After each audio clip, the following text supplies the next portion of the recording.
After the fall of Sheikh Hasina's government, disturbing allegations began to surface. Stories of people disappearing without a trace, families waiting for years with no answers.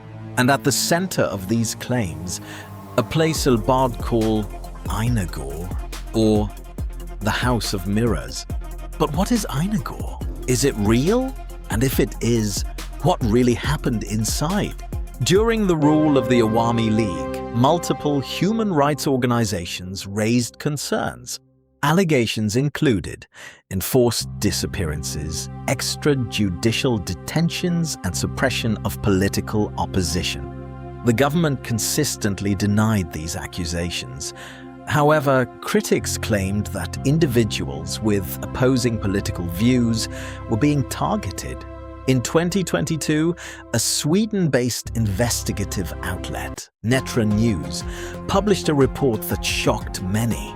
It described a secret detention facility allegedly operated by members of Directorate General of Forces Intelligence, also known as DGFI.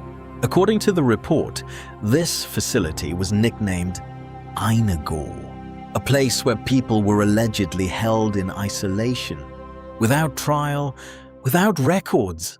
Several former detainees and sources claimed that Aynaghor was located inside the Dhaka cantonment area.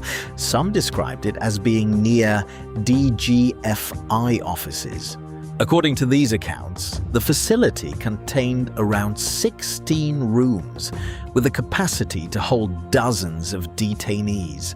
Former insiders suggested it may have evolved from an earlier interrogation unit known as the Joint Interrogation Cell. However, these claims remain difficult to independently verify. Individuals who claim to have been held inside describe a disturbing environment. Small, enclosed cells, isolation from the outside world, no legal process. Some said detainees were held for months, even years. Others claimed that some never returned. These testimonies also mention writings scratched onto walls, messages left behind by those who once hoped to be found. But again, these are allegations, and not all have been independently confirmed. Reports suggest that certain members within DGFI's Counterterrorism Intelligence Bureau may have been involved.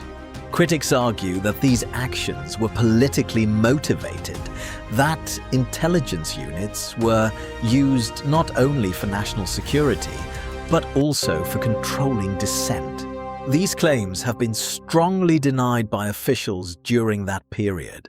Following political changes in Bangladesh, new discussions began around accountability. Some reports suggested that evidence of secret detention practices had started to emerge.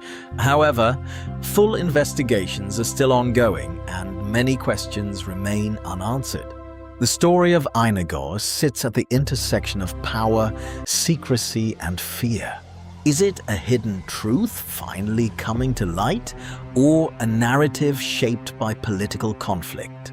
One thing is certain: the demand for transparency continues to grow, and until the full truth is revealed, Aynaghor will remain a symbol of unanswered questions.